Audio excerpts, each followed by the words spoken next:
Good day, this is Dimitri Lascaris coming to you for Reason to Resist from Kalamata, Greece on June 18th, 2026. Israel just experienced its worst day since its genocidal rampage in Lebanon began. Today we'll cover the dramatic events in Lebanon, and we'll also speak with Patrick Henningsen about the Memorandum of Understanding, or MOU, between the Islamic Republic of Iran and the Trump regime.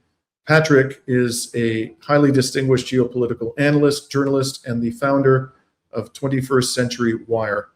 But before we get into it, please remember to like and share this video if you find it to be informative. And if you're not already a subscriber to Reason to Resist, we warmly encourage you to become one and help us to expand the reach of our unapologetic resistance journalism. So with that, let's get into it. Since the MOU was signed earlier this week, Israel continued its reign of terror in Lebanon. Initially, the resistance held its fire after the MOU was concluded, but all of that changed yesterday when it became obvious that Israel's genocidal regime had no intention of respecting the ceasefire. Israel now has the ignominious distinction of violating no less than 4 ceasefires in one country at the same time. This may be an accomplishment without precedent in human history. Yesterday, Israeli media reported that 5 members of Israel's genocide forces were wounded, including one seriously by explosive drones launched by Hezbollah at troops in southern Lebanon on Wednesday, yesterday, as the Israeli army continued airstrikes in the same region that caused several Lebanese casualties. And here you can see a report published yesterday by the Times of Israel. These strikes were said to, the airstrikes were said to have resulted in several Lebanese casualties. And the 5 IDF soldiers who were injured included one seriously by explosive drones. And the Israeli army continued airstrikes in the same region after this attack. The IDF said the attack on soldiers took place at around 6 a.m. on Wednesday when a first-person view drone piloted by Hezbollah exploded next to a tank in the southern Lebanon village of Kfar Tebnit, close to Nabatea, where I reported last week with Rami Yahya and Laith Maroof. As a result of shrapnel from the blast, 4 soldiers were injured. Several minutes later, according to the Israeli military, a second FPV drone exploded on a vehicle being used to evacuate the wounded troops, injuring a 5th soldier. Now, the second attack was effected by means of an improvised explosive device, or IED. The Israeli media reported today that with an IED, the resistance killed 1 Israeli terrorist. They like to call them soldiers. We call them terrorists, and wounded 7 others with that attack. According to the Times of Israel, the slain terrorist was a combat soldier in the 36th Division's headquarters from Haifa. At around 5 p.m., the deputy commander of the 36th Division, his forward command team, and other soldiers are walking along the Litani River when they were hit by a blast. The military said the deputy division commander with the rank of colonel, a battalion commander in the 556th Transport Regiment, a reservist officer with the rank of lieutenant colonel, and another reservist were moderately injured. In addition, a combat soldier, 2 combat reservists, and a servicewoman were lightly injured in the explosion. Now, according to Drop Site News, which continues to do excellent reporting on the events in West Asia, Israeli media are describing yesterday as the hardest day in months for Israel's military.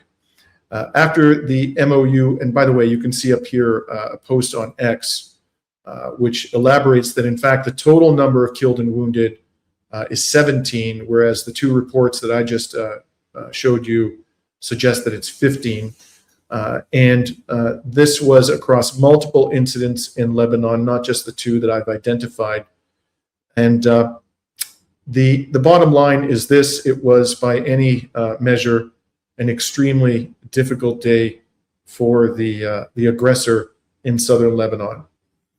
Now, after the MOU was signed digitally and Israel continued to bomb Lebanon, the Iranian military command warned that there would be consequences for Israel if these flagrant violations continued. And here you can see a summary from the Telegram channel Photros Resistance of a statement from the Iranian Military Central Command, Khatam al-Anbiya. Over the past 2 days, after the US president announced the end of the war, the terrorist army of the Zionist regime has violated the ceasefire in southern Lebanon 84 times. This was 2 days ago, by the way, and continues its crimes in the killing of the oppressed people of Lebanon. Iran warns if the child-killing army of the Zionist regime does not end its malicious actions in southern Lebanon, it should await a harsh response from the powerful armed forces of the Islamic Republic. Now, so far, at least the last time I checked an hour ago, the Iranian military had not delivered another set of harsh blows on the genocidal Israeli entity for these relentless violations of these ceasefires in Lebanon. But given the devastating effects of Hezbollah's attacks, it's an open question, I would suggest, whether Iran will need to intervene to force Israel's withdrawal from Lebanon. With that, then, let's bring Patrick into the conversation. Patrick, we're very pleased to have you on today. I've been following your work for quite some time, and every time I watch your interviews, I'm enlightened and enriched by it. So it's a privilege to have you on. Thank you for joining us. Great to be with you, Dimitri. So I'd like to focus, Patrick, today on the Memorandum of Understanding, which was officially released, I guess we could say, by both the Iranian government and the Trump administration within the past 24 hours or so.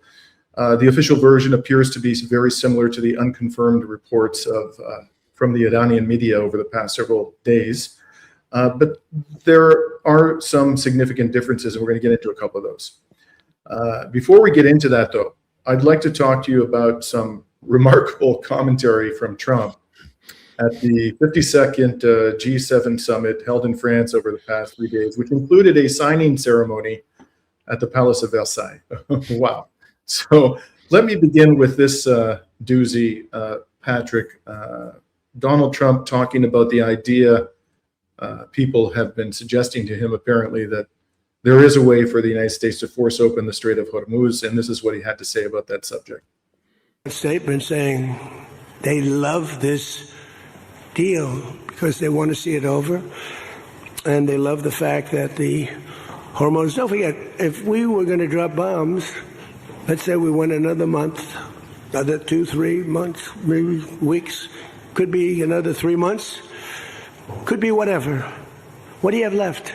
Got maybe nothing, but you don't have, the strait will never be open because people that own billion-dollar ships, these ships cost $1 billion. They don't like sailing ships or having their ships participate when you go up the coast and you go through the strait and there are rockets flying over your head.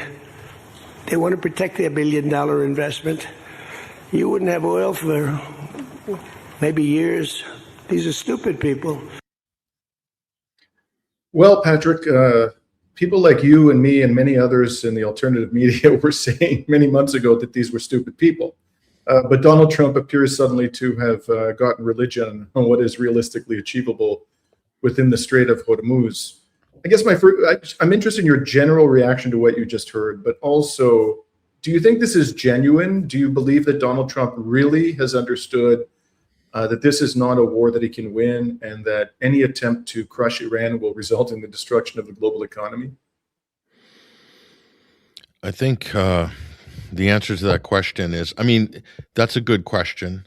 That's a fair question. And a lot of people are asking this question, right? But there's a deeper aspect to this question. And it's not, when Trump articulates a policy or says comments on a policy or a situation, and a lot of people are trying to evaluate, is he serious about it? Is he genuine? Is he going to stick to his word, or is he going to follow through or be consistent? That's like always been the big issue with Trump. And everyone's trying to kind of figure that one out to see, does this have any weight? Can we bank on this? Can I go to Polymarket and bet that this is going to make it past the finish line? That's the big question. But I think so many people, we've been so caught up in following the tennis volley with the back and forth, the chaotic inconsistency and all the hypocrisies and all of that with Trump. The real question is, and what we need to ask ourselves is, In order to make a policy statement, in order to make a declaration, you would have to have some knowledge of the mechanics of what's below that. Like what's this built on? What's the framework it's built on, including like the geography, the dynamic of the strait, what it means militarily and geographically, history and economically. And so the real question is, does Trump understand any of the components of what makes up this issue?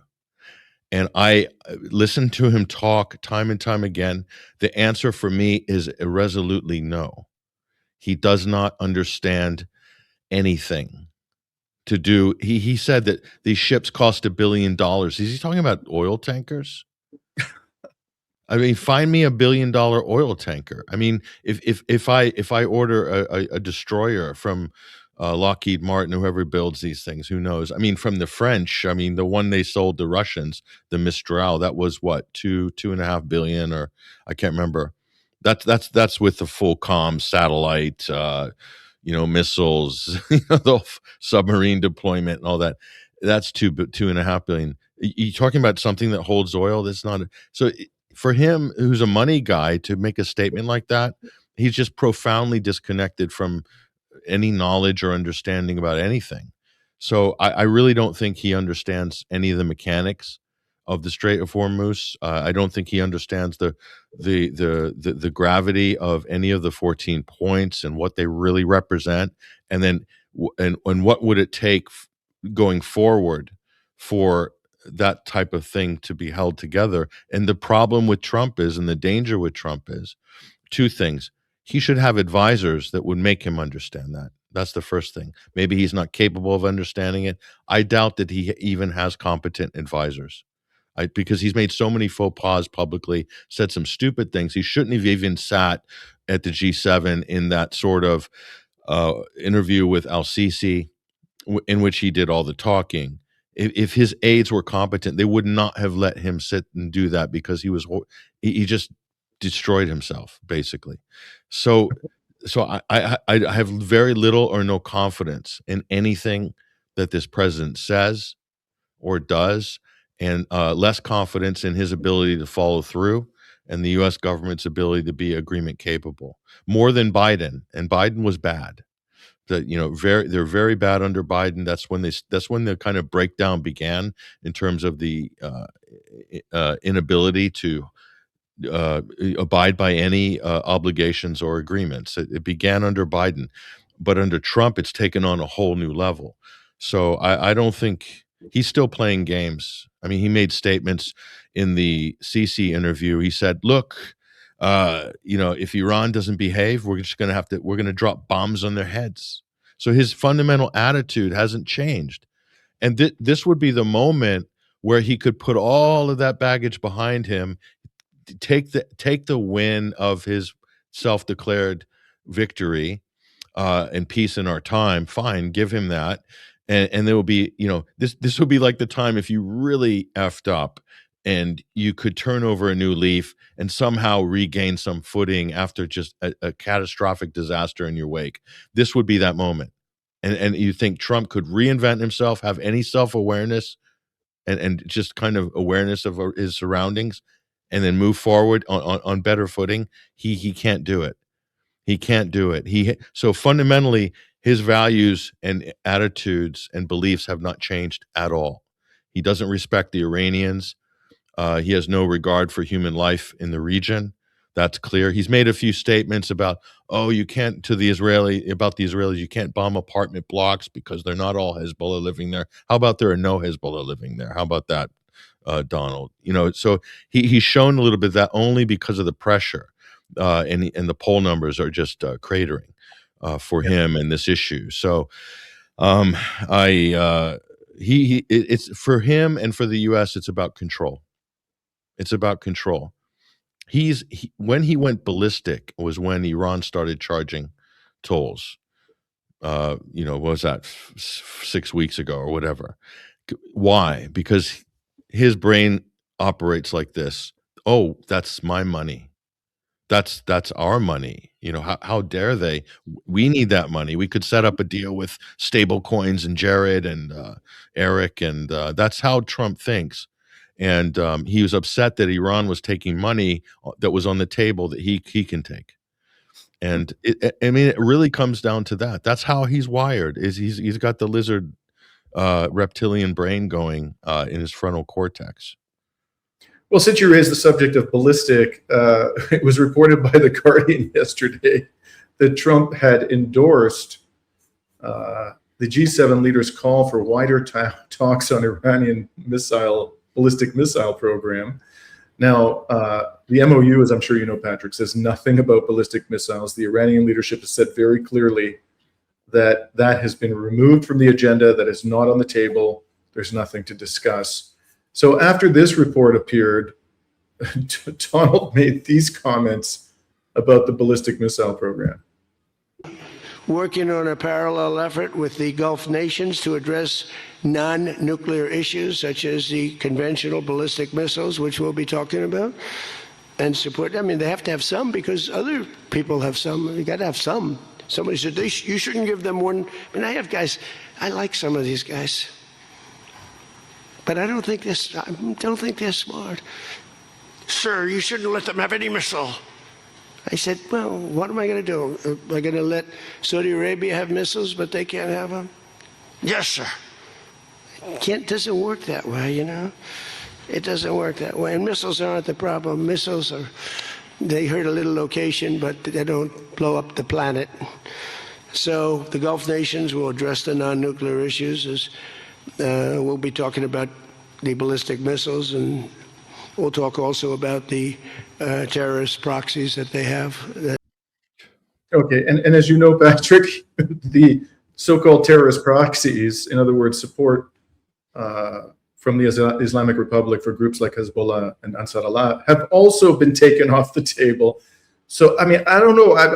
My head is spinning. What do you make of this back and forth? And are they on the agenda? Aren't they on the agenda?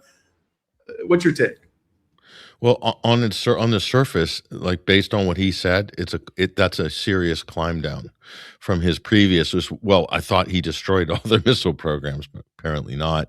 But it is a climb down in rhetoric, and so that could have been a epiphany that Trump has had somehow in the last couple of weeks or whatever, that Iran does have. Maybe he got some actual credible intelligence from the U.S. rather than the garbage that Israel's been stovepiping directly to his desk and bypassing U.S. intelligence. So maybe he got some actual credible, and it's been in the press that they, even after they hit it 25 times, they were still launching missiles from the same site. So that was a real embarrassing moment for Pete Hegseth and the Hawks. But so that's you could say that's positive. So if they're going to be discussing with the Gulf Arabs, though, I mean, what the thing is, there's still an idea in the heads of Washington that the GCC, or Saudi Arabia specifically, is still the hegemon in the region next to Israel. The non-Zionist hegemon in the region is Saudi Arabia. And that's not true anymore. No, the hegemon in the region very clearly is Iran. There's no question about that. Iran is a bona fide superpower in the region. They've proven that. Moreover, Iran is also established itself as a normative superpower. And the difference between a powerful country and a rogue state like Israel and a normative power is able to enforce policies based on morals, like draw red lines, don't attack Lebanon, don't stop killing people, otherwise we're going to retaliate. Iran has credibly done that. And so much so, the intervention Iran has made on that front has caused massive tension between the U.S. and Israel. You see, that's real pressure. That's real geopolitical power. That is real diplomatic and political power. And so by doing that, and this is a country that is nowhere near the U.S. in terms of conventional strength, talking about Iran, and quite frankly, much on paper, much weaker than Israel in terms of air force and all the other capabilities they have, satellites, everything like that. Turkey, they're nothing I mean, the size of Turkey's military, the size of their air force. I mean, so on paper, Iran doesn't stack up to these other conventional powers and nuclear powers, but somehow they've been able to, through leverage, through skillful strategy, and taking advantage of all the different tools that they have at their disposal, geography, the waterways, the identifying the Achilles heel of the West, which is the GCC countries hosting their bases. So Iran is a superpower. So to me, it's a bit of a weak, kind of desperate play to look busy by the U.S. We're talking with the Gulf countries. What are they going to talk about? Or are they going to plot against Iran? Is that what's going on? Are they going to plot against Lebanon? There could be aspects of that regarding the Saudis, who like to have their hand in Lebanese politics to contaminate and divide it. They also have their own agenda to promote Wahhabist, ideology and radicalized mosques and all the other stuff. They like that. That's a game that they're playing, and that goes for all the others. By the way, they're in this. They do the same thing. But if they're going to have a real talk about what needs to happen, this is why Trump's comment is very redundant in terms of where the region is heading. Because, and I said this back before the bombs dropped. I said, and many have said as well as me, including former Foreign Minister Zarif, said this at the Munich Security Conference, 7 years ago, is that the region needs a security architecture that's by the region and for the region. That's what it needs, not with the U.S. not involved at all. Yeah. And that's what the region needs. And not Israel is not involved in that. Israel will have to comply with if it's a united region. Israel will have to comply, or what's left of Israel by that point, who knows? They'll have to comply with that. They'll have to conform to that reality. And so Trump is what's the U.S.'s hand in there? It's so weak compared to February 27th. Where are all their bases? Not operable. Yeah. So this is a weak U.S. This is the weakest ever since they entered the region after, I will argue, since probably 1973 or, early 70s. This is the weakest they've ever been in the region. So they don't have any cards, as Trump would say, to play. I feel privileged to have witnessed it. Now, I'd like to show you one last clip before we go to the terms of some of the key provisions of the MOU. This one is quite a zinger. He's talking about Soleimani, the Donald. But nobody was tougher than me. Nobody hit Soleimani. When I hit Soleimani, people thought that was the biggest thing to happen in the Middle East for 50 years. That was the biggest event. He was the boss of Iran and respected, but he was a mad genius. He was a genius, the father of the roadside bomb. When you see young men, and in some cases women, mostly men, walking around without legs, without arms, with a face that's been blown to smithereens, it's Soleimani, 95%, 96.2 they say or something, 95%. That was Soleimani did it. Happened to come from Iran, and I blew him up. Do you remember that? I blew him up in the Valley of Death. He got off his plane, and we followed him. And in all fairness, because they've been wonderful to me, Israel, but they didn't want to do that attack. They were all set. The night before the attack, they informed me they didn't want to do it, so I had to make a decision. I made the decision to do it. But it was a joint venture, as we say in the real estate business. That was a joint venture between Israel and us. We studied it for a month. We knew what plane he was going to be on. Almost a month before, he only traveled on commercial airliners, the big ones with lots of people, because he knew we wouldn't shoot him down. He's very smart. But we knew he was going to be on that plane. We followed him, and then Israel informed me that they won't do it. I don't know quite what to make of that. I don't know if to call it tirade, whatever. But to me, this raises many questions, what he just said. But one of the questions, and this is really the one that I want to focus on here, is there's this ongoing debate, and I feel like I'm in the minority on this side of the debate, about whether it is the United States government or Israel that drives the bus in this relationship. And I used to be of the view that it was Israel. But years ago, for a whole variety of reasons that I won't get into, my attitude changed. And over time, it's become hardened. And I'm quite convinced that, in fact, it is the United States. And I want to be very clear what I mean by driving the bus. Okay. So I'm not suggesting that every time Washington wants something done in West Asia, it picks up the phone and it tells the Prime Minister of Israel, do this or else. I suspect that the relationship is collaborative, and a lot of the time there's a push and pull, and sometimes the Israelis may even end up persuading Donald Trump to do things that he doesn't want to do, like attack Iran. But ultimately, if the agendas, and in most matters, the agendas of Israel, the Israeli elite and the American elite are in sync, but sometimes they part company, and when that happens, and the U.S. cannot use its powers of persuasion to get Israel to go along, if it's something that really matters to the White House will impose its will and Israel will comply. Now, maybe this stuff that he just said about Soleimani is nonsense. It could be complete fabrication, but it is consistent with my interpretation of events, of the nature of the relationship. Where do you stand on this, Patrick, in light of everything we've seen, in particular over the last 48 hours, where we've heard Donald Trump articulate some quite unusual criticisms of Israel, very pointed criticisms of Israel, not just of Netanyahu, but of the conduct of Israel, of this genocidal rampage in Lebanon and so forth. What do you make of this relationship? Okay. Before I answer that question, I want to comment on what he said about Qasem Soleimani, because it's important. What he left out of that story is that, yes, that was jointly planned by the United States and Israel backed. To see, he did reveal an important detail. Israel set the U.S. up, pulled out, and left them holding the can at the last minute.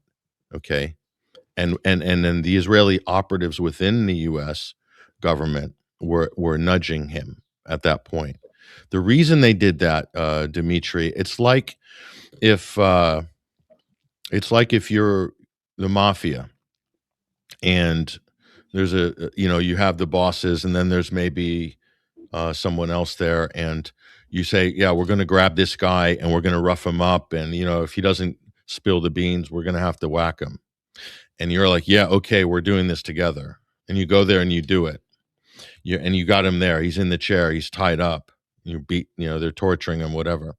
And then the guys who initiated this, who wanted it, they say, look, oh my God, we got to go. Here's the gun. You finish him off. And by doing that, you've locked them into a series of events. Okay. And it sets up a whole bunch of different narratives after that, including there are a number of fake assassination plots attributed to Iran that were supposedly targeting the president, which very clearly look like Israeli ops on U.S. soil. Nothing unusual as far as I'm concerned. But it created a narrative that Trump said, oh, the Iranians are after me because of Soleimani, you see.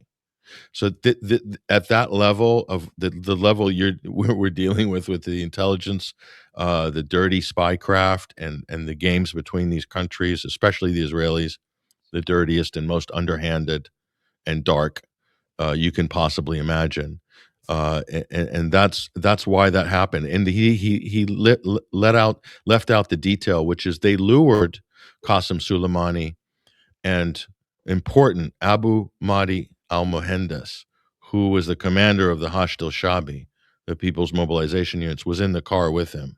They were luring them for peace talks, to do a peace agreement to Baghdad. So that was hugely manipulative. And how many times have the U.S. been luring people for peace talks or in preparation for peace talks only to kill them? And the Israelis as well. They did it with Hezbollah in Nasrallah, in Beirut. That's how they were able to track them and get the final targeting position. With Hamas negotiators, same thing. And they even tried it with Ukraine. last year, and Operation Spider's Web was launched right at that time, including an attempted assassination attempt on a residency of Vladimir Putin. So this is dirty business. Okay, that's what I'll say first and foremost. And also roadside bombs. The U.S. are illegally occupying Iraq for 10 years. And there was an insurgency of Iraqis. They weren't Iranians. They may have been trained or equipped by Iran, among other sources, but mainly Iran, but they weren't Iranian. So it wasn't Qasem Soleimani who set IEDs on the road. And by the way, the U.S. wiped out, destroyed that country, killed 500,000 plus Iraqis, who knows how many in reality. So if there's an insurgency in that country, the occupying troops are fair game. I'm sorry to say. And tanks are going to be blown up. People are going to lose legs. Who put them there? The U.S. government. But Trump's trying to spin it and say that Iran has American blood on their hands. We all agree. Even Trump campaigned on that Iraq was a mistake. We shouldn't have been there. I wouldn't have done. So for him to say that is just so disingenuous. But it shows you the level of disingenuous, just completely inconsistent, not have any understanding of the context. But that's real, I would say, low-level propaganda. But unfortunately, Dimitri, that low-level propaganda plays extremely well in America because most people have no introspection on these issues to know that what's being said to them is just so outrageously stupid and doesn't make any sense. And they even get riled up and patriotic and angry when he says something like that. Yeah, they killed our troops. These Iranians. Yes, we need to bomb them because we're going to get them back. It's about revenge and stirring that sort of animosity up. It's hugely toxic what he's doing. And he's not alone. Rubio and everybody else repeats the same exact talking points. Where do they get those talking points? IPAC, Israeli lobby. It's literally bullet points to every single congressman, senator. Every single one of them have an IPAC handler. Okay. And that leads us to your bigger question. Is it the tail that wags the dog, or is it the dog that wags the tail? And of course, the reality of that, there's no black and white binary answer to that question. And I think out in the punditry world of the alternative media, everybody's looking for the master key, what I would call the unified conspiracy. They want everyone because everyone wants to make some meaning of it, and not because the truth is much more messy and more complicated and more multidimensional, and it confounds logic much of the time. That's real history, basically. So there's not a simple answer, but I would say there's some clear evidence to indicate what the answer to that might be. Okay, I would say absolutely. First and foremost, this is a symbiotic relationship. It's a symbiotic relationship. So if you look at the arc of history, the British established the state of Israel as a beachhead for the British Empire, effectively, and that was the intention from the Balfour Declaration and forward. It's because they discovered oil in the late 1900s, or sorry, the late 1800s, the 19th century. The discovery of oil in the region changed everything for that region. And Israel is a European colonial settler state right there in the Middle East. It's a massive beachhead. And that combined with the British drawing and the French drawing lots of fake borders and fake countries that don't make any sense. But in the wake of the Ottoman Empire, the way it'd be very difficult to create in a lot of individual countries after such a long period of Ottoman rule, because it's complicated. The Ottoman Empire was complicated, actually, and so you have these fake hereditary monarchies that aren't real kings, but they became kings because the British made them kings, and they divided it in such a way that they could all protect their interests, even into the post-colonial era. So when the region was handed over from the British to the Americans, which would have been the Suez Canal crisis was one of the big inflection points where British influence in the region receded massively, and the United States moved in basically to be the custodians of the region. And their main interest during that time was to well, there's geopolitical reasons, and you're still in the post World War II kind of shadow there. So the Suez Canal is very important, as all these waterways, and securing the oil resources in the region and making sure those don't fall into the wrong hands, i.e., the Soviets, as an example, from a Western point of view. But then after 1971, the U.S. Position in the region changed massively, which is to protect the petrodollar, okay, to protect and control and direct protect the puddles of oil that are there, the main ones in the region. And so that was, and they began slowly to build up a military presence bit by bit to the point where, it became massive after 40, 50 years. So that was the original, you could say, raison d'etre of the U.S. presence in the Middle East. But as oil diversified over the planet, and other sources of oil, and the international energy market with oil became more efficient, more streamlined, more harmonized, more globalized. The petrodollar and the U.S. dollar, all these other dollar reserves became, really functional for the U.S., Korea, the euro dollar. So then the mission for the U.S. in the last 30 years has been, the military has been protecting Israel. That's now the number one function. And so you have to ask yourself, why is that? Why have the U.S. gone from protecting the petrodollar to protecting Israel? So they're still both important priorities, but one has exceeded the other. And the answer to that is that corresponds with an increase in money into the Israeli lobby, into the U.S. political system, you see.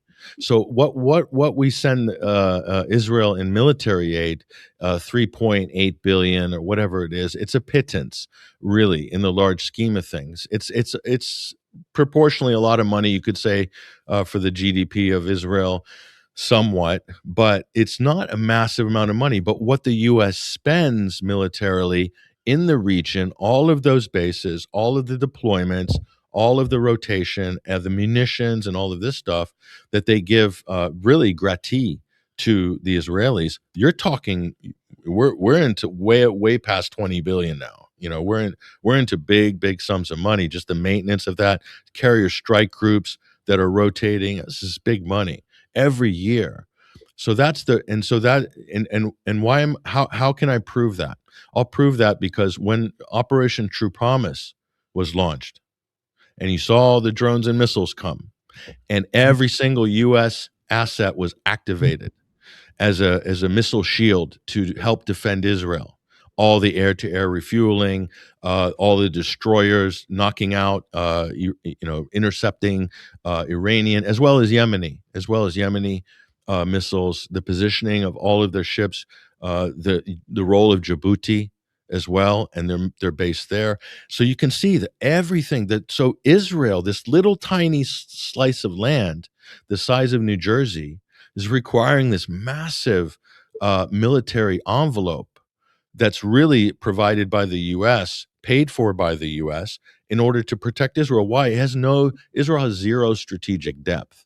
They got nothing. They need that sort of outsized U.S. Provided array of, and that goes with the U.S. having total control politically, or blackmailing over the Iraqis.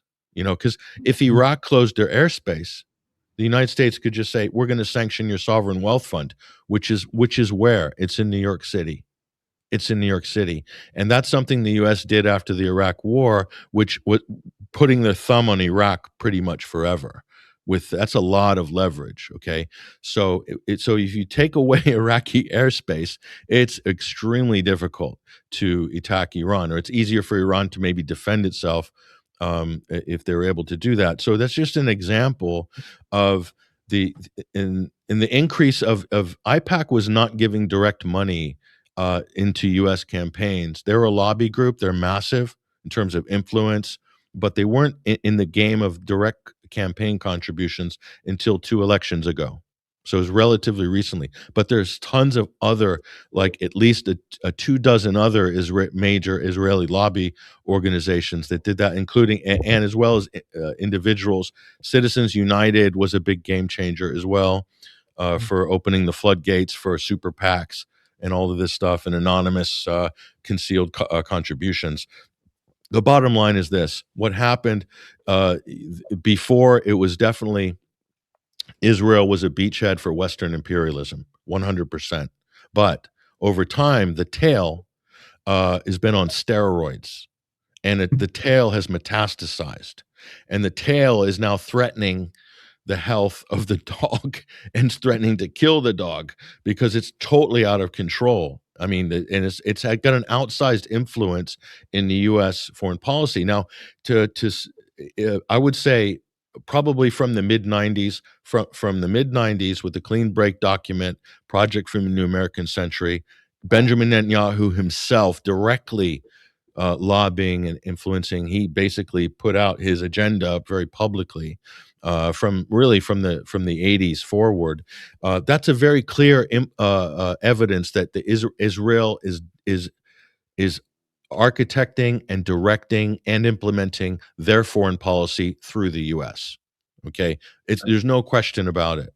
So, but it's still a symbiotic relationship. It's not binary because the U.S. will allow Israel to pursue its greater Israel objectives as long as the U.S. is able to somehow use and leverage what Israel's doing in its own interest in terms of controlling the Asian landmass in a traditional sense, as the British have been doing, as the Americans have been doing during the Cold War, as is laid out in Zbigniew Brzezinski's Grand Chessboard and all of his other books like this. So, but I think definitely I think that right now the fact that Israel initiated this round of this war, and the United States was helpless.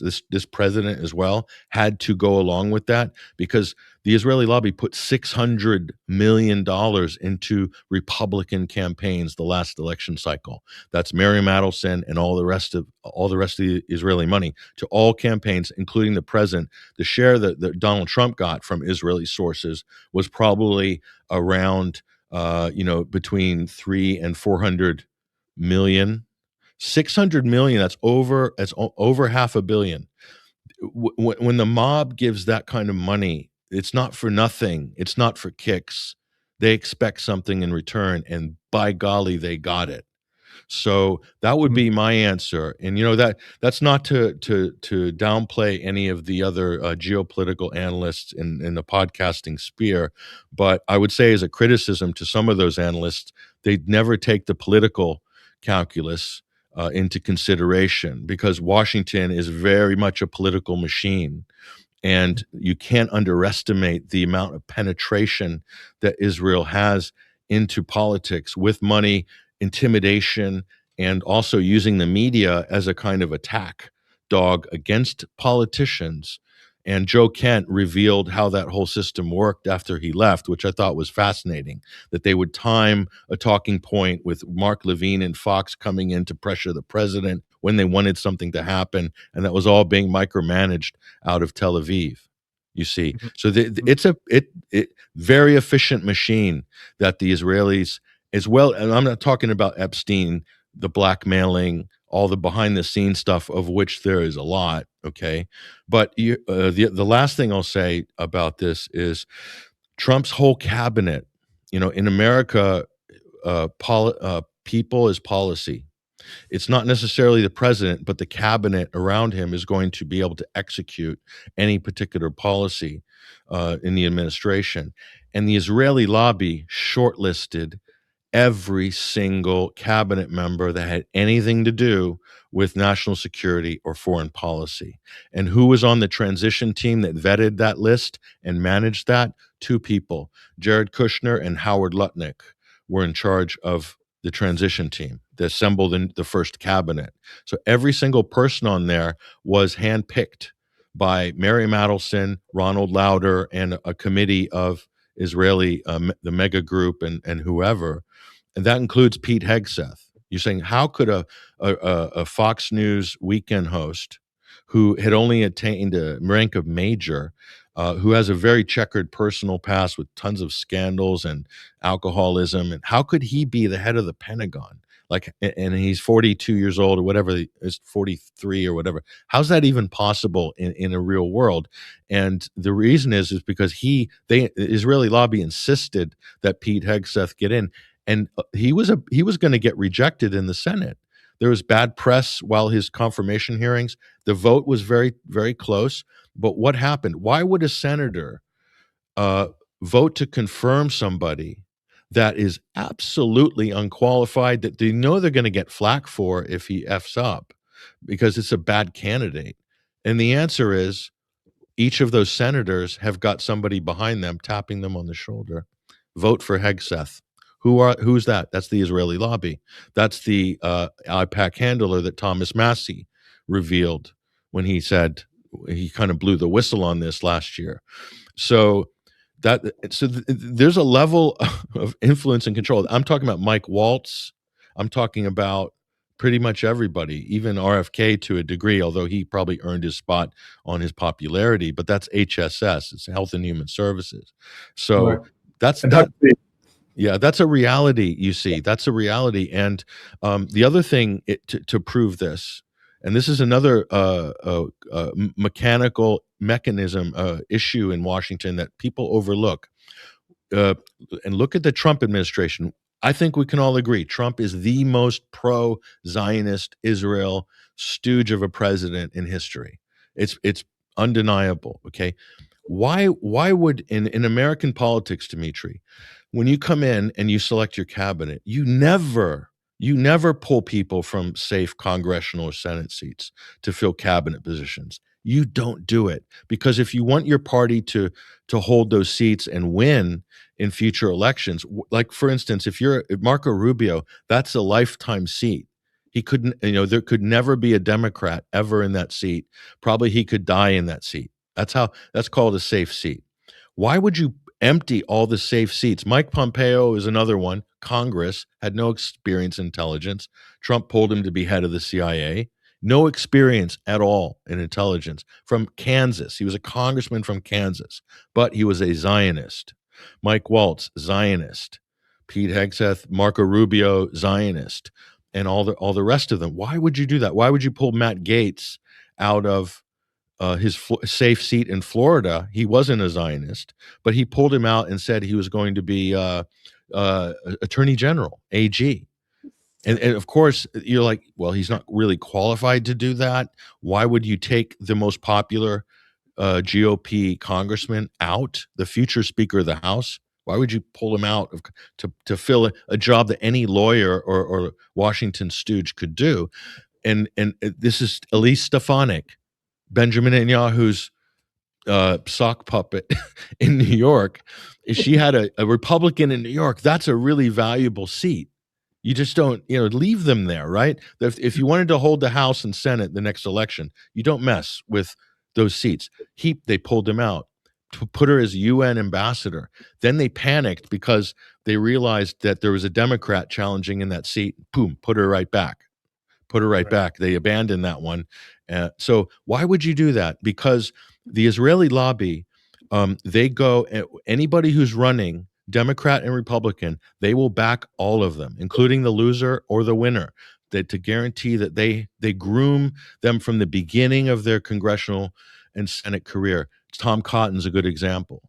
And the reason they do that is because they're able to groom them, able to get in early, able to influence them, to kind of make them loyal to Israel and develop a relationship. And they have a handler that's to be assigned to them or different handlers over the course of their career. You don't have that with diplomats, academics, That's the normal drawing pool for cabinet positions, especially foreign policy. You're going to get career diplomats, people in the foreign services, career State Department people.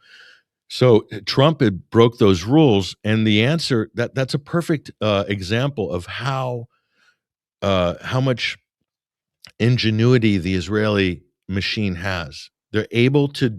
They're operating on a level that people have no idea. Like, this goes over the head of probably most Americans.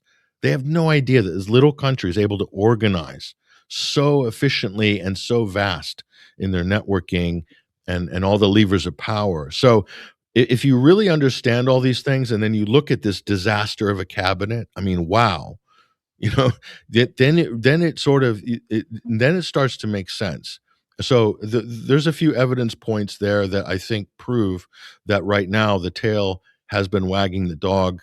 I would say very much so in the last 15 years, more than ever. And in the last 4 years, wow, this is next level stuff. That's what I would say.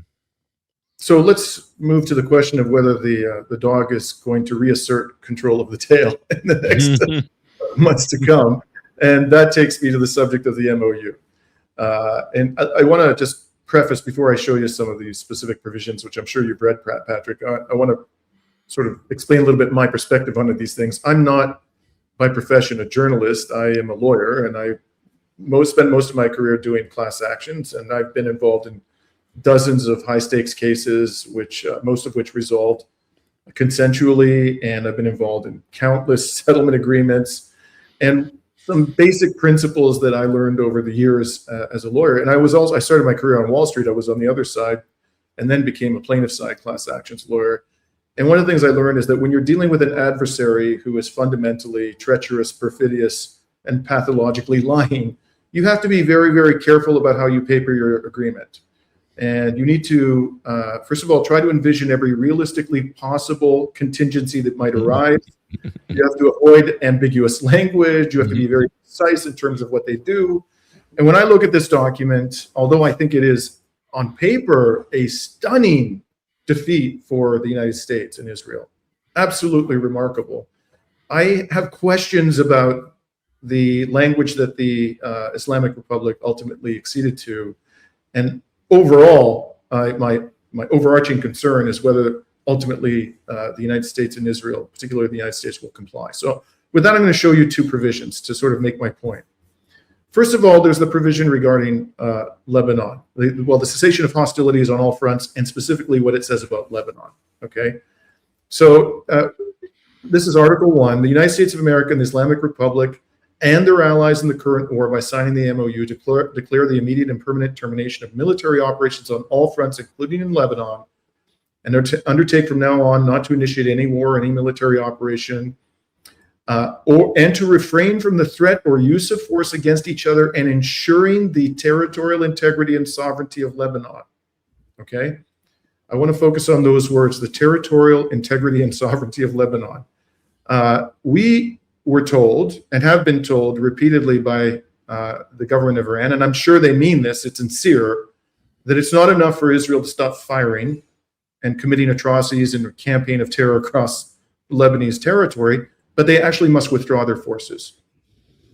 And I've heard in the Iranian media and Iranian politicians explain that they had the words territorial integrity inserted into this clause in order to in order to crystallize the obligation of Israel to withdraw.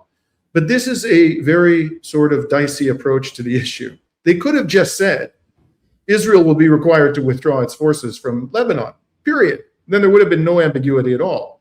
But instead, now they're expecting the United States and Israel to adopt a good faith interpretation of territorial integrity and sovereignty. The Israelis and the Americans might say something like this: well, as long as Hezbollah isn't disarmed, we're going to keep Israeli forces there to protect the northern settlements. But, hey, as soon as they disarm Hezbollah, which we all know isn't going to happen, then we'll withdraw our forces. Therefore, we are respecting the territorial integrity by leaving our forces there because it's temporary and subject to the disarmament of Hezbollah. I wouldn't be at all surprised if we hear an argument like that. So my first question, why did they accede to this ambiguous formulation and not simply require explicitly that Israel immediately withdraw its military forces from Lebanon? So that's my first question. And then I want to take you to the frozen assets provision. We were told that there was going to be a big whack of dough given to Iran up front, and that Iran would not open up the Strait of Hormuz until that whack of dough had been delivered. Well, that's not what this says. This is very fuzzy, all of this. The United States of America undertakes to make fully available for use the frozen or restricted funds and assets of the Islamic Republic upon the implementation of this MOU. What does that mean? Make fully available for use upon the implementation, not upon the signature, but upon the implementation of the MOU. The United States of America and the Islamic Republic will mutually agree on the procedures related to the release of these funds during negotiations. So first they have to agree on the procedures. So it's quite clear to me, although this is muddy, that they ain't getting, at least on paper, they're not getting a whack of dough before they open up the Strait of Hormuz. So I guess I'd like to invite you to comment on what you think is going on here. Do you think that it's hard to believe that the government of Iran has been had, that it has been took by these shysters? But at the same time, I'm troubled by the fact that this, and I'm just giving you two examples, this agreement is chock full of ambiguous language that these treacherous cheats will unquestionably try to exploit in order to screw Iran over. That's my fear. Okay, that's a big. There's many different. There's many different things. Yeah, there's many different things wrapped up in that. But I'll work backwards a little bit. But there's 3 or 4 major issues within that to address. First thing is, I'll start with the last comment you made, which I think is the easiest one to and when we establish that, we'll have a better understanding. Okay, has Iran been had? Okay, absolutely not. Okay, the Iranians have clearly understood that you can't negotiate in good faith with the United States, and this is what the Russians have also figured out, is that you just have to manage Trump and this administration specifically, but generally the U.S. is very underhanded, and they also know the problem isn't, you're not just dealing with the U.S. You've got this other entity behind it, which is Israel, which makes things nearly impossible, and I'll explain why in a minute. But so Iran is managing Trump. They're keeping the door open for negotiations, but they're preparing for their own defense, knowing full well that war could resume at any moment. And that is the pragmatic and prudent way to go about doing it. But still try your best. Why do they have to try their best? Because a normative power that's pragmatic, that's adroit in the international system gets allies. So if China and Russia and all these other, and some European countries want to deal with Iran and maybe support it in different ways, or India or other countries, Iran has to prove that it is being consistent, at least respecting the international framework, international law, and so forth. And that's how you get support. It's safe to support a country that's doing that. And they're not the global hegemon. So I know there's a lot of people say international law doesn't exist. International law is dead. That's so false. Okay, it doesn't exist for the United States, for the UK. They don't have to abide by it, and neither does the Israelis. Okay, pretty much for the rest of the world, they have to abide by it, because they'll either get hammered by the U.S. and the British, or they'll be sanctioned. But not only that, those international frameworks and treaties and agreements help to the benefit of a lot of different countries, and they have to bandwagon together to protect themselves, and they have to have some agreed, recognized common framework. That's pure international relations and history. So, but of course, these only apply. The U.S. only recognizes and enforces it selectively when it's in their interest to do so. total hypocritical position, totally underhanded. I mean, just so nefarious and perfidious, as you say. Okay, so including perfidious Albion as well. So, so the when Arachi went to St. Petersburg, part of the conversation they had with the Russians is, how do we deal with the Americans?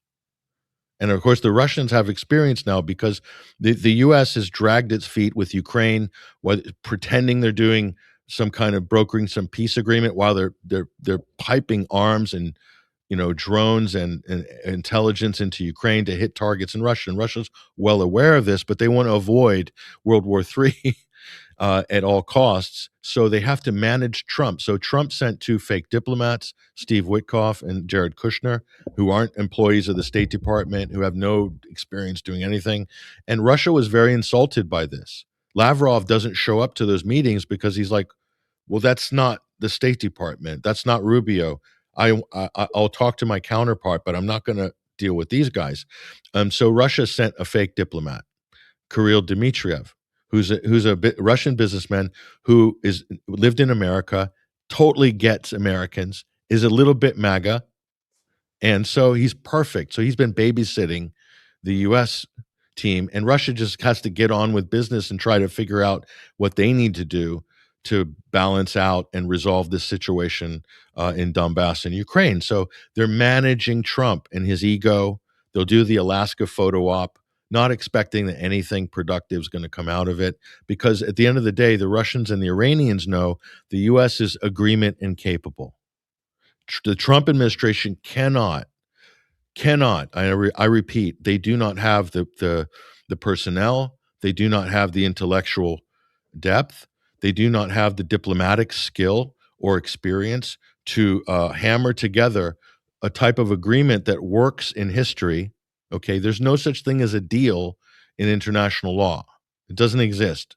We have agreements, we have accords, we have treaties, we have these types of that normally have international guarantors. We have a UN Security Council resolution that's supposedly binding with a consensus, but you still have international guarantors. That whole process takes a long time, sometimes 2 years. The JCPOA, the Joint Comprehensive Partnership, took 2 years to glue together with a bunch of different countries involved. That's what it takes. And Trump is unable to do that. I'm telling you, he's incapable of doing that.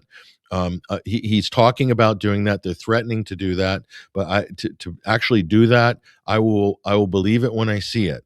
May I just intervene there? I completely agree with everything you said.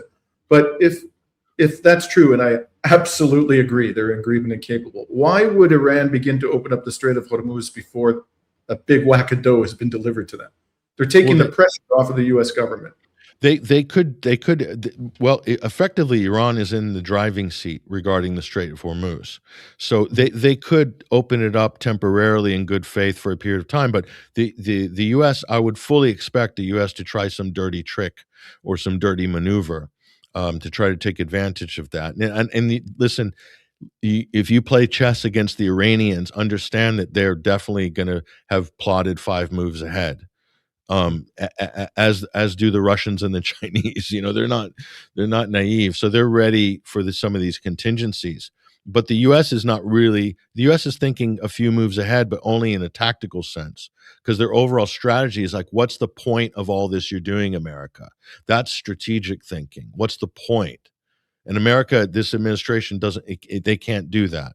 They have no strategic vision. It's all about tactics, and the current tactic is bomb everybody or coerce everybody into submission, either militarily or through sanctions. That's not a strategy. It's definitely not sustainable over a long period of time, but it is unfortunately typical of empires in decline throughout history will adopt these types of tactics and think that it's strategy of being hegemonic and America first and we're the greatest country in the world of all time in history of the universe, and they say that every 5 minutes, by the way, in this administration. So that's the answer. Iran is not being duped, but Iran's also, while they're a regional superpower, they're still dealing with a very dangerous adversary that will stab them in the back that has Israel, that can manipulate them, that can sabotage any deal at any time. So the MOU, a memorandum of understanding, is not really worth the paper it's written on, quite frankly. It's just a roadmap to negotiate an agreement that we're going to can start negotiating. But the thing is, along that line, that timeline, which can extend 24 months, there's so many different pitfalls potentially along the way that either the opposition in the U.S. or the hardliners in the U.S. can block, including releasing assets of Iran, including lifting sanctions. All of these things are tremendous political, and Iran's aware of all of this, by the way. They know this. But and if you look at the Oslo peace process, Israel strung that out for over a decade. And guess what? It was way worse by the end of it than than it was when they started.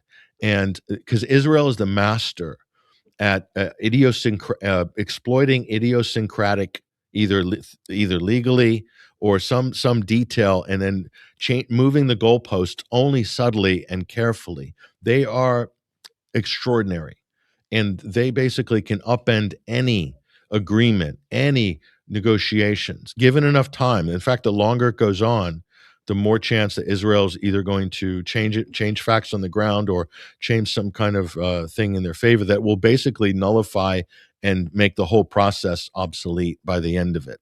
It's like Oslo, they started with a whole negotiating over a whole pizza, and by the end, Israel had eaten everything but one slice for the Palestinians. And of course, the Palestinians protest and say, we can't accept this. There's only one slice. And Israel says, you've rejected a perfectly good deal. You had your chance, Yasser Arafat, and blame them forever. And they still talk about it like this, like they had a perfect opportunity, but they basically threw it back out. They didn't want peace with us. No, that's not what happened. Israel absolutely sabotaged that, and really screwed the Palestinians, and the U.S. just sit back and kind of facilitated the whole thing.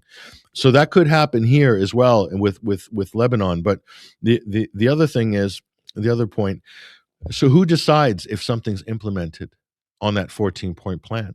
Who makes the decision of whether it's implemented? And so for the U.S., they could say, well, Israel's mostly withdrawn, and we consider that to be implemented. Yeah, they do have people here and there, and they are bombing a little bit, but it's not much, So how do you legally determine that? So do we trust the United States to be able to judge that? And my answer has to be no, absolutely not. And going over to the other point, which you said on the first slide, when you're talking about the territorial integrity of Lebanon, the reason that language is there on the Iranian side, they're alluding to UN resolutions, because Israel never withdrew from very, very important, strategic, and also very profitable agricultural land that Lebanon had, and they claimed for security reasons they still needed to maintain possession of those Lebanese lands. These are called blue zones. And Israel had to have withdrawn from those a long time ago with multiple UN resolutions. They never complied. And the United States always vetoed any attempt to get Israel to comply to those UN resolutions, much like the U.S. has vetoed everything else regarding the West Bank and Gaza.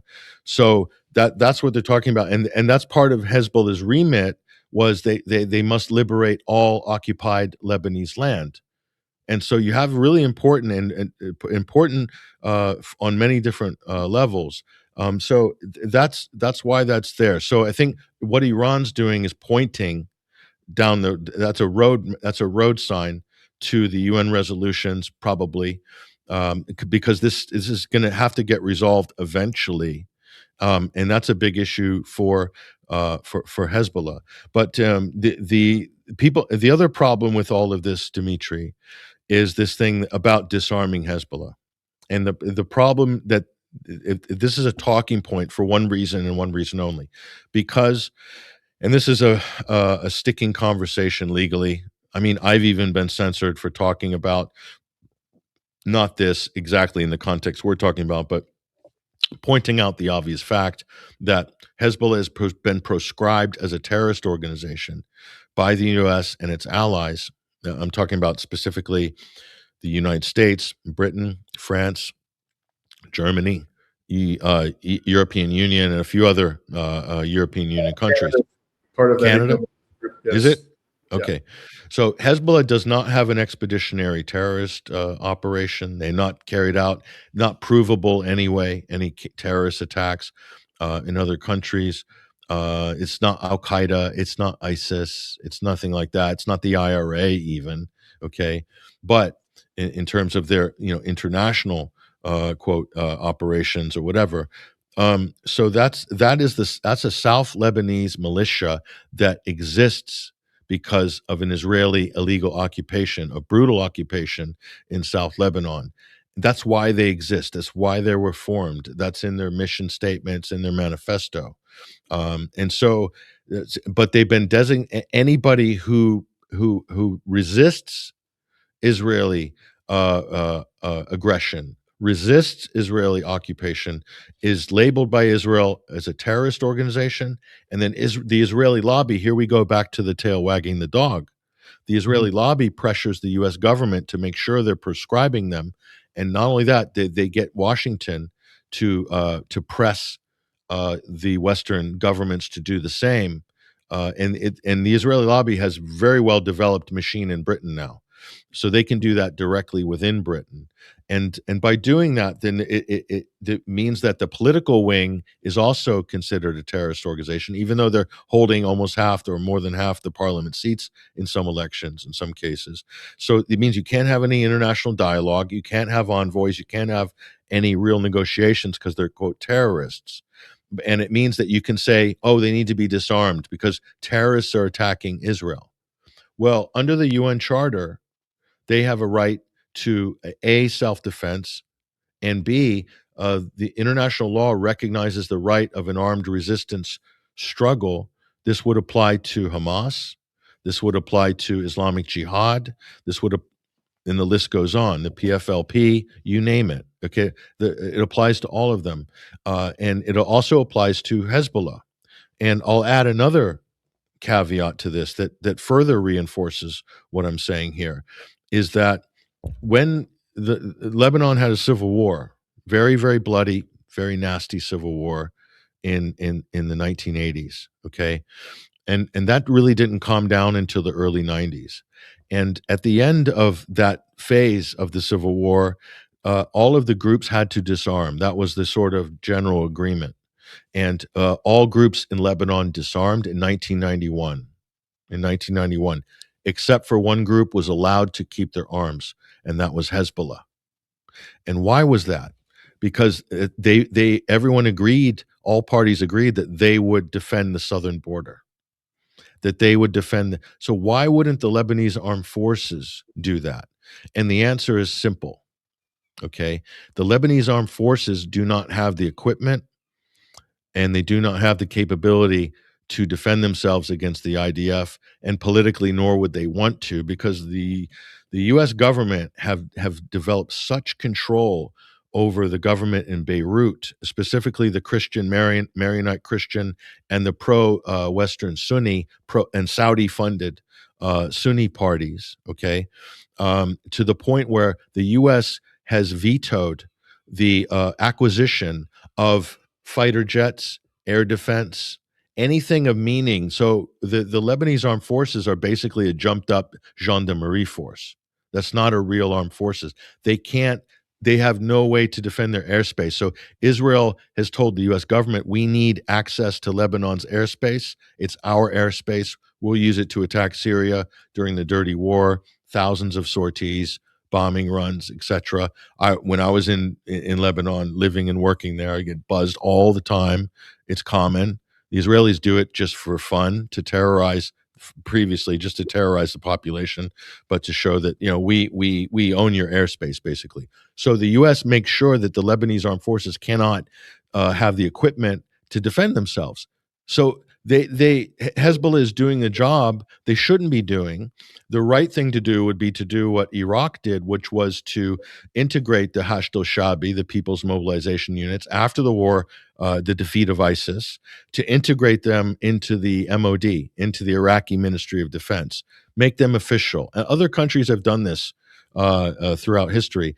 So if the government in Lebanon was unified, if there was solidarity in Lebanon and not sectarian division, which is unfortunate, then you have a totally different situation, and that also invites European allies of Lebanon to support them and to kind of push Israel off to below the border. So the issue of Hezbollah, of course, the Palestinian issue is huge. And by the way, when people say that Hezbollah attacked northern Israel during the genocide, you remember in the early times of the genocide, that was a response to an Israeli a violation, and people don't realize that. But it was blamed. They created a fake a situation where they claimed that Hezbollah fired a missile or a rocket into Israeli territory, but it wasn't. It was into an occupied Israeli position on Lebanese land. And then they used that, and it started this back and forth, and they said, oh, Hezbollah attacked Israel. Therefore, they're in violation, and we need to defend ourselves, says Israel. So they engineered that exchange and then blamed it on Hezbollah. But Hezbollah's been very, very careful and very disciplined and not they cannot be on the wrong side of international law. They cannot be on the wrong side of the moral equation on this. They have to basically be twice as vigilant to comply to international law than Israel does. Israel can do it at once. But if Hezbollah makes one small move wrong, or the same with everybody else, Hamas, Iran, everything, then the entire international community will dogpile on them and say that they're a terrorist and look, this is what they do, and blame them for everything. So those are important points. People need to understand the influence of Israel goes to Washington and then back to Beirut. It's like it travels that way, and so Israel determines those policies in Lebanon vis-a-vis what the army can have and can't have. Those are, and Israel, by the way, this is interesting. If you look at every country in the Middle East, every country, all of their top generals in their militaries, Jordan, Egypt, Saudi, they all go for officer training in the United States or Britain. Every single one, except for which country? One country didn't do that, and that was Syria. And so Syria was totally independent militarily, and then they all buy U.S. weapons except for Syria. And it wasn't because of the Cold War. The U.S. was trying to sell, and Syria actually wanted to buy U.S. weapons in the 60s.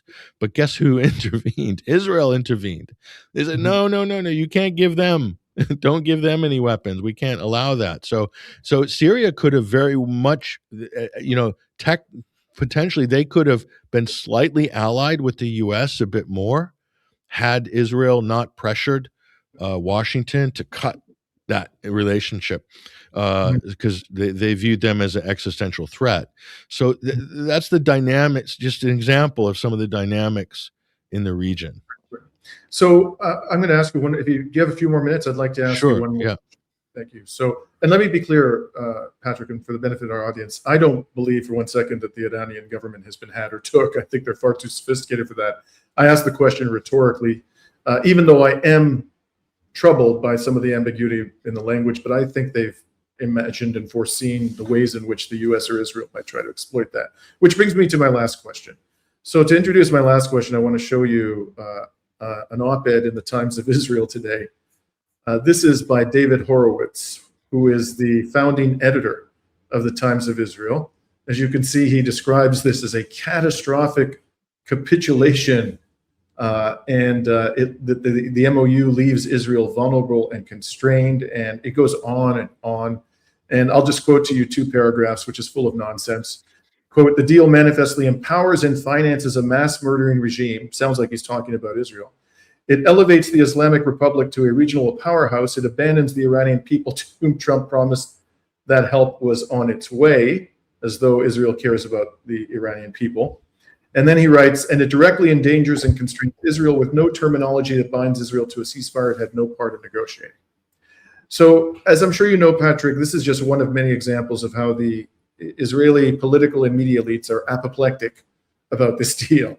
They're freaking out, and anybody with a functioning brain can easily imagine that they're going to do everything possible to derail this. And there's undoubtedly people within the US government and Congress who are going to want to do everything possible to derail this. And who knows, maybe Donald himself plans to derail it. So my question to you is, I'd like you to kind of pull out your crystal ball and polish it off and give us your best sense of what do you think is going to happen. Well, Israel's mobilizing all of their assets.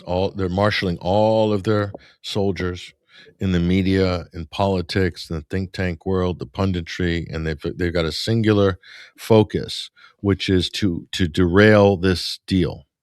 Or this, I want to call it a deal because it's not a deal, and a deal is not a real thing.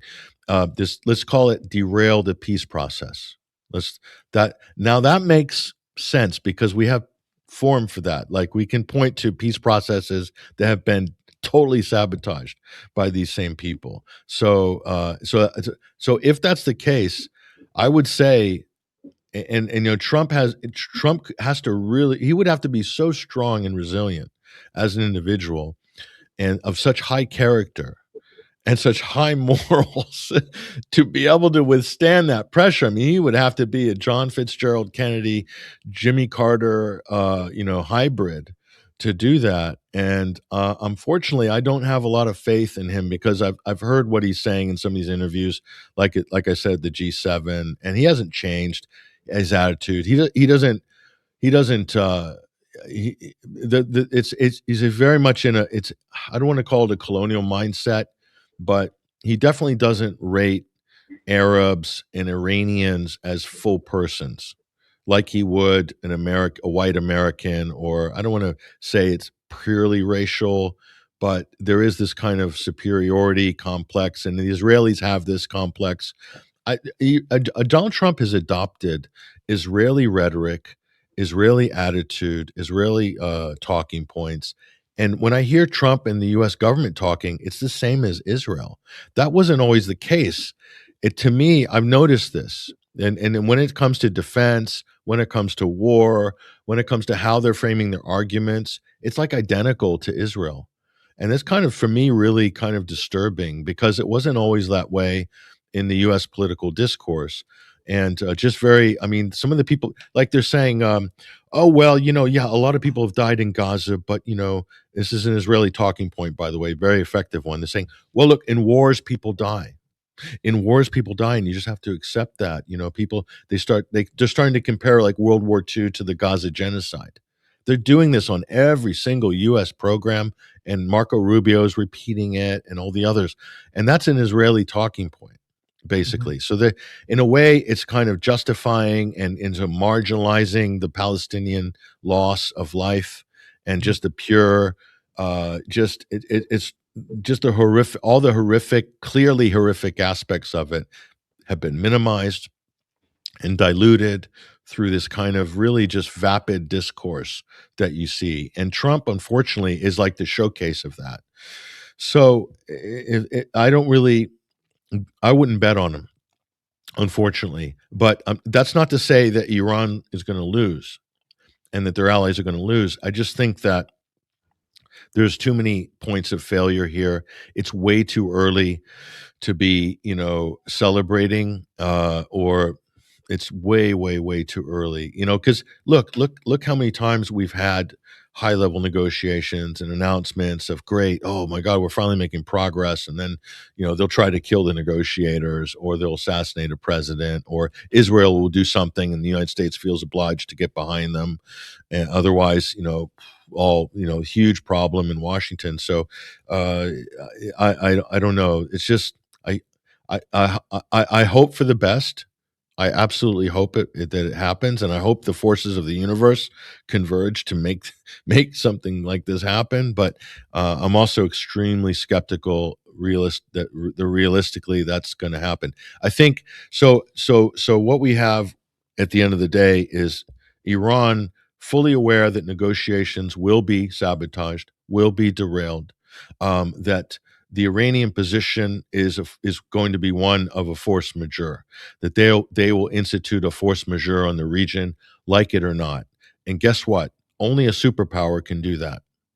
Only a superpower. And Iran has established itself as a credible regional superpower with deterrence capability and the ability to do diplomacy at a very high and skillful level. And Iran has a strategy. Iran has a strategy. And that's a combination right there that, the others is going to be hard to contend with. So they can play these games, and there, unfortunately, a lot of people in Lebanon will be collateral damage for this, as well as in Gaza, I'm sure, and that makes my heart break. And to me, I just don't even want to accept that. Lebanon's a country I love dearly. It's a country I have lived, worked, spent time in. I have family there, and so forth. So and I've walked all of those streets and all of those cities and all of those villages and hills myself. And so it breaks my heart to see Tyre, bombed, and to threats to evacuate these places. Otherwise, they're going to die. Exactly what they're doing to Gaza. And how that can be acceptable to anybody, any European or anyone in the West. How is that acceptable? It's just so outrageous. Because not just that, it's just Lebanon is so obviously a World Heritage Site as a country. That's not just the Lebanese history, that's our collective human history. The same with Syria, by the way. They allowed so much of that to be destroyed by all these crazy Takfiri fighters that we armed and let loose in Syria. But they're doing it, Israel is doing it to Lebanon with U.S. bombs paid for by the United States. So the last thing I'll say on that question, Dimitri, is unless the United States is willing to restrain Israel and willing to withhold military supplies and support, that's the line, basically. That's the big line. If they're not willing to do that, if they're not able to do that, they're opening the door for really just to be fully manipulated through this process by the Israelis, who have very clear objectives, by the way. There's no ambiguity on the Israeli side. There's no confusion. They're not like, oh, what should we do? No. Israeli knows exactly what they're doing to do. If they see an obstacle, they're like, okay, how long does it take to overcome this and remove that obstacle? Is it going to be 5 months? Is it going to be 5 years? Is it going to be 10 years? Then they'll make their plans. They've been devilishly consistent. Absolutely. Yeah. So Patrick, I couldn't concur more with what you just said. And, the only thing I can add is the last president on God's green earth we can expect to draw that line is the Donald, unfortunately. So unless there's a Damascene conversion, he could maybe. Even at years old, miracles happen, I guess. It could happen. It could be, Paul on the road to Damascus, Saul of Tarsus. Could happen. Right. Could happen. Maybe it'll happen. Maybe it won't. A lot of people say it will happen. Yeah. And the last thing I want to say to our audience members and our comrades in the alternative media is I think my personal sense, with all due respect to the people out there who are rejoicing in this moment, is I think the triumphalism is a bit premature because as great an achievement as this is, and we should not for one second hesitate to congratulate the Iranian people on what they've accomplished thus far, this ain't over. Yeah. Just ain't. So in any case, Patrick, it's been a wonderful opportunity to speak to you. I hope we can talk to you again in the future. Absolutely. Yeah. Great. Thank you. Signing off today from the United Kingdom in Kalamata, Greece.